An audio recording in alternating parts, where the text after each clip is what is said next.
Stock for beginners. Investing in stocks has become increasingly accessible, with beginners able to open an account with little money through a brokerage's website or mobile app. Stock represents an ownership stake in a company as a common shareholder. Common stocks allow shareholders to vote on company issues, with most companies granting one vote per share. Some companies also offer stockholders dividend payouts, giving investors a stream of income on top of the market value of the stock. These payouts typically change based on the company's profitability. Stocks are considered a risk asset that can provide growth and income to an investment portfolio.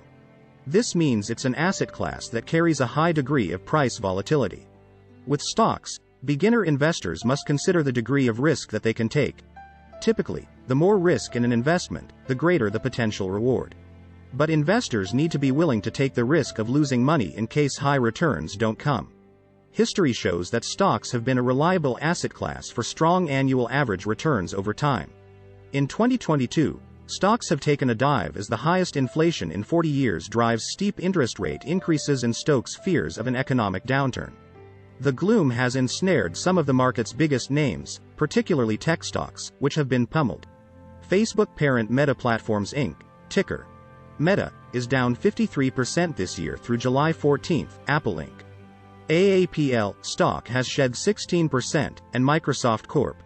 MSFT has dropped 24%. But one need only glance at last year's market performance for evidence of how quickly things can change in the stock market. The S&P 500, an index of some of the biggest U.S. stocks, climbed 27%, driven by gains in some of the very same companies recording steep losses this year, including Meta Platforms, Apple, Microsoft and Alphabet Inc. If you had invested in these companies or the index as a whole through an index fund, your investments would have increased in value considerably last year. The first step is for you to open a brokerage account. You need this account to access investments in the stock market. The next step is to fund your brokerage account by transferring money from your bank account to fill trades of stocks you want to buy. The amount of money you choose to invest depends on your risk tolerance, goals and how much money you're comfortable potentially losing.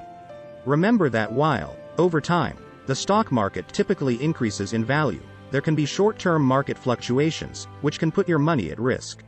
Several online brokers such as Betterment don't charge fees for a $0 account balance, nor do they require a minimum amount to open a trading account. You can start investing through these brokerages with any amount.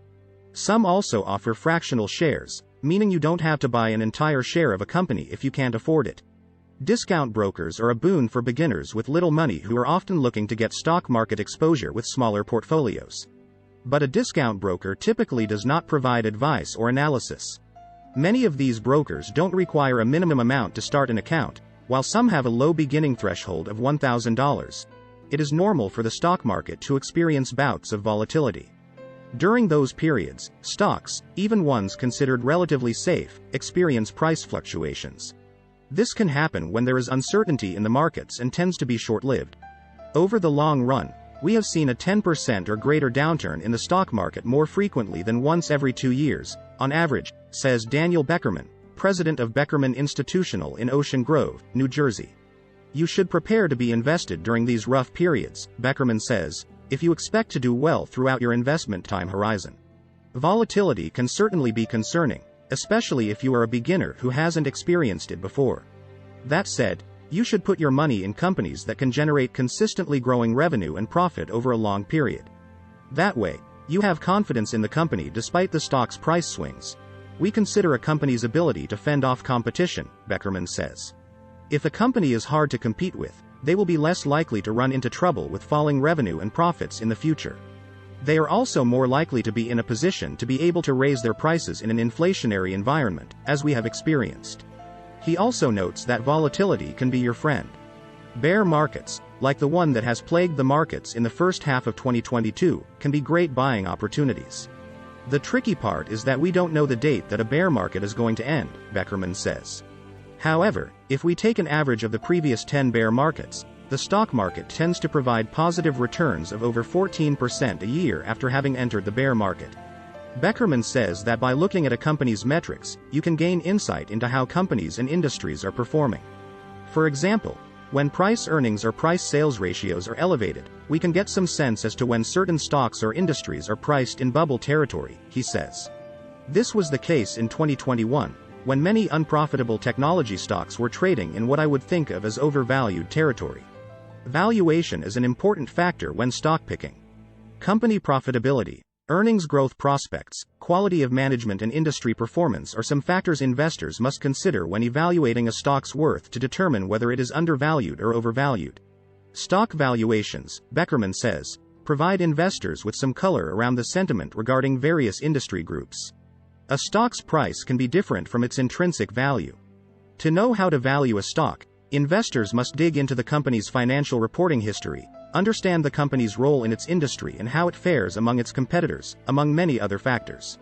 Avoid stocks that are speculative in nature with no historical performance on growth and management expertise, says Alex Vila, a portfolio manager at FBB Capital Partners. He says to target companies with at least a 5-year track record and a management team that has clear goals and objectives. Equally important is if management is implementing any ESG policies that lead to socially sustainable business practices, he says, referring to environmental, social and governance initiatives. There are 2 ways to secure profits from stock investing: selling shares when their market value goes up and dividend payments.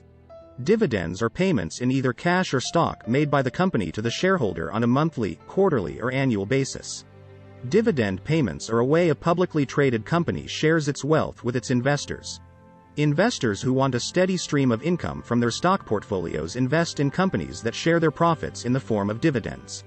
Investing in stocks can be done in many ways, but before you start investing, it's important to determine what type of investor you are. Decide whether you want to take a do-it-yourself approach or work with a professional financial advisor who can advise you through your wealth management. Rob Burnett, CEO, financial advisor and professional tax preparer at Outlook Financial Center, says to ask yourself 2 questions. First, how much time and resources are you willing to commit to personally managing your accounts? Second, how diligent will you be regarding getting initially educated and continuing that education for life? To take the do-it-yourself approach and manage your own investments, you can open an online brokerage account. If you're unsure about where to start, consider opening an account with a robo-advisor, which will do some of the heavy lifting at a lower cost.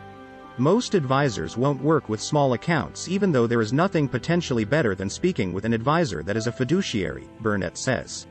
The advice can be more focused, and you can get direct answers to direct questions rather than relying on the person that picks up the phone at a call center. Once you open an online brokerage account, you're asked questions to determine an investment strategy that will assist in your investment decisions. These questions involve knowing your specific financial goals, such as retirement or a big purchase, and your risk tolerance, which is the degree of market variability you can withstand in your investments. Like, comment, share and subscribe to my channel.